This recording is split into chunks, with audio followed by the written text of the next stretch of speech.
How did life totally change when you came out of a coma? I was in a coma for 2.5 months in 2015 when I was 27, following a serious car accident. When I woke up, I still had a tracheotomy and couldn't speak. I don't remember a darn thing from the time I was in a coma, but what blew my mind is when I woke up, my new boyfriend at the time was standing there with my parents and they were chatting to each other like they knew each other. I'm a very private person and had made every effort for them not to know of him, so I found this disturbing. I also had no recollection of the accident for months, and for a week or two after waking up, I had to be retold where I was and what had happened every time I dozed off and woke up. I had no idea where I was and thought I was 23, not 27, for months. I also had a really hard time recognizing faces. Like I'd see people who I knew, but I couldn't remember why or their names or anything. They'd just look familiar. One time, about a month after I'd woken up, my parents took me in the hospital bed for a walk in the courtyard of the hospital. We passed a large mirror in the lobby and I freaked out. I saw my reflection and I knew it was me because I recognized my parents pushing me, but I didn't recognize my own face. There were no injuries to my face or anything, I just didn't recognize myself. I was horrified because I had imagined myself much better looking because I had some pictures of me and my friends in my hospital room. In hindsight, it was probably just that I looked sickly and had no makeup and my hair was crazy. I also had the brain injury stare, which is hard to explain but basically a blank look in the eyes. I'd lost about 50 pounds while in the coma, not a diet I would recommend, because I had extensive bowel and stomach injuries, but oddly my face looked really puffy and fat. I also felt that I looked way younger than I was, and I found my forehead and cheeks were larger than I remembered. It also blew my mind that I'd gone into the coma in late winter, and there was quite a bit of snow on the ground, and when I woke up, it was spring and there was no snow. I had a large window in my hospital room. The news that shocked me the most was the fact that my parents had gone in and packed up my entire apartment. Like I mentioned, I was super private, and the idea that they went in there and boxed up all of my stuff and gave up my lease was hard to grasp. Obviously, it made sense, but I was still troubled by it. When I was a kid, I was messing around in our house that was under construction. I fell through the open floor to the floor below. My brother saw me land on my head and called 911. I woke up the next day watching TV and eating Teddy Grahams in the hospital. Then I don't remember anything until a few days later when I was at home. My parents said I was never unconscious because I was complaining the entire time and I was able to eat and use the restroom on my own, but I don't remember a thing. I'm now colorblind, where I have a hard time seeing green. It comes across as blue, gray, or brown most of the time. Yellow and purple are also hard for me. I didn't actually realize I was colorblind for a few years. I found out that the type that I have can be caused by head injuries. Cripes, I can't believe there are kinds of color that can be screwed up for you if you bonk your head hard enough. The CPUs inside our skulls really just are so intensely complicated. So, I don't know if this counts, because it was only 3 weeks, but I was so shaken when someone put on the TV and it was a newsreel about a festival in a town over. I wasn't even going to go. I just felt so weird because this was still like 3 weeks away in my head, you know? This can't be on TV. Did I just miss 3 whole weeks? Like, holy crap, what the hell happened? I was in a coma? Oh yeah, something bad happened to me. What was it that happened? Explosion? I'm not going to go into the details of the accident, but it was an explosion on the work floor that threw a piece of metal straight towards me. Tried to catch it in my arms and then my face. Didn't catch it. The wall did though, and it had a huge hole in it. Still don't know how I didn't die that day. It destroyed my upper and lower jaw, my arm, pinky, and burned most of my limbs. Mostly second-degree burns, so that wasn't really a problem. The problem was the jaws and the arms. My jaws were completely shattered into more than 100 pieces. The doctor told me he had to put pieces of bone in random places because he couldn't find the right spot they came from. I lost most of my teeth, about 3/4 of them. My lower lip was ripped off and was just hanging by one blood vessel and a few nerves. After 10 years, I still don't have all the feeling back, but that's the new normal, so I don't really notice anymore. And the arm was broken on the lower half. Both bones snapped like little trees, and one of the bones sticking out of a gaping wound. Fun times. My wife was in a medically induced coma, which is really just heavy sedatives and paralytics for 13 days. She had complications from a bilateral lung transplant. The hardest part for her was that she had very realistic dreams during where she went home and came back to the hospital. So the first few times they woke her up, reducing the medications to check for neurological function, she was fairly panicked. So I got into the habit of telling her the daytime and location each time they woke her, letting her know that she was safe. It was extra hard on her as she was on a ventilator and restrained, so she couldn't communicate what she wanted to know. Interestingly, we were often able to tell what part of the dream responded to different events of her stay in the ICU. That was in February. She still has to sometimes ask if things she remembers really happened or if they were part of the dreams. Good news, she's home now, nearly fully recovered with just some mild kidney problems that are getting better and some neuropathy in her left leg. She's able to walk with a walker and do a lot of things on her own again. So I'm not a coma patient, but when my husband came out of a long period of unconsciousness in the hospice, he thought that the footstool was a dog and kept patting it. We all played along and called it a good boy for the rest of the time there. Oh my god, when my sister ended up in the hospital with an accidental poisoning, it freaked the staff out that she kept thinking random things were animals. She wouldn't drink her water because it had fish in it, or she'd randomly start petting her pillow and calling it a cat. I didn't sweat it though. If her water had fish in it, I'd let them go in the sink and get her a new glass. I brought her a stuffed cat plush to pet. Luckily, she was only like that for 2 weeks and she doesn't remember any of it. Not me, but my niece was in a medically induced coma for 3 weeks after doing crystal and frying her heart. She says that she could remember hearing her mum and dad in the room during a couple of the points and that her anesthesia was lightened at about 1 week in as an attempt to wake her up.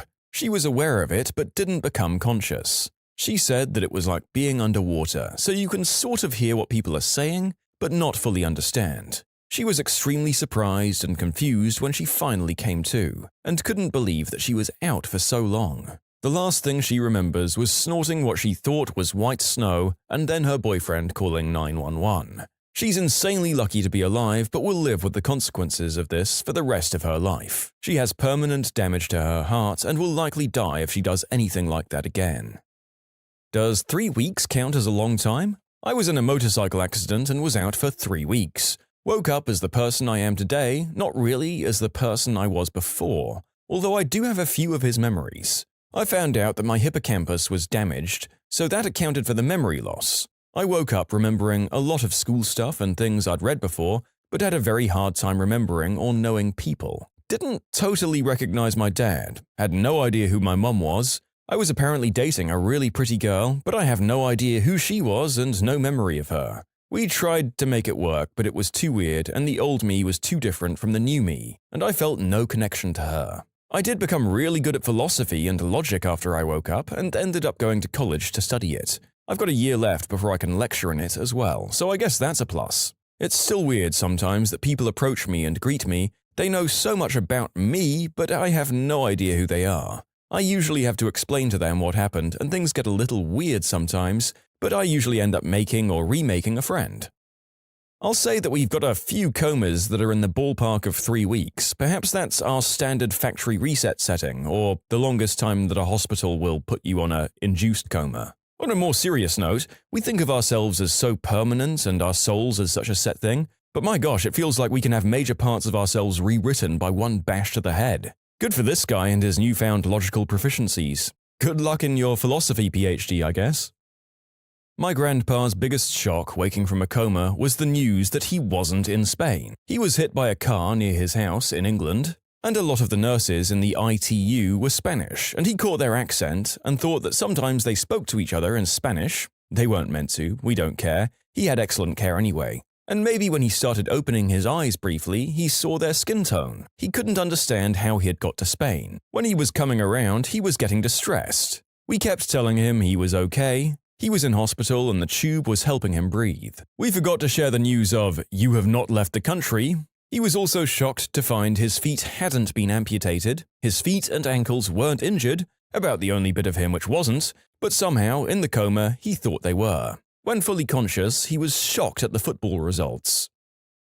I was in a coma for about 3 or 4 days after an intentional OD on Ambien, regular antidepressants mixed with some alcohol. I was more or less just unconscious, but I remember the first time I woke up, it was exactly like those movies where you're flashing in and out, and there are disembodied voices everywhere and people working on you. It was very weird. I remember waking up a few times once I was out of critical condition, mainly to throw up from the Narcan. Apparently, I had a seizure, I had cyanosis, blood was coming out from my mouth and my nose, my blood sugar dropped below survivable, and then just shot up into diabetic coma zone after a glycerin shot. I was severely underweight, and I guess they didn't take that into account. I had a breathing tube for most of the time. When I woke up, all I knew was that my throat was very sore and my entire body felt like actual chewed-up garbage. Other than that, I had no clue what happened. I just remember taking everything and falling asleep, and that was that.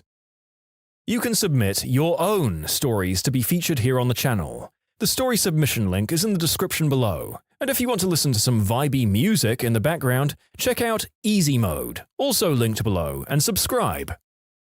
I can tell you that it isn't like you see in the movies. Nothing happens when you're in a coma. Your brain just shuts off. You know when you're little and you stay the night at a friend's house? When you wake up, you can't remember where you're at and you get nervous for a second until you remember? That's exactly what it feels like to wake up from a coma, but it never really clicks. I woke up from a 2-month coma after a bad wreck where I broke my neck, hip, and couldn't walk, among other things. I could tell I was in the hospital, but I didn't know why or what happened. For some reason, I thought I was 60 and I'd been in a comatose for 30 years. In fact, I'd been in a coma for 2 months and was in my late 20s. The doctors were amazed. I'd survived a 2-month coma, which is very unlikely, so this may be the longest period of time you'll get a legit answer for. But of course, people always have stories that are like, my cousin was in a 3-year coma and said.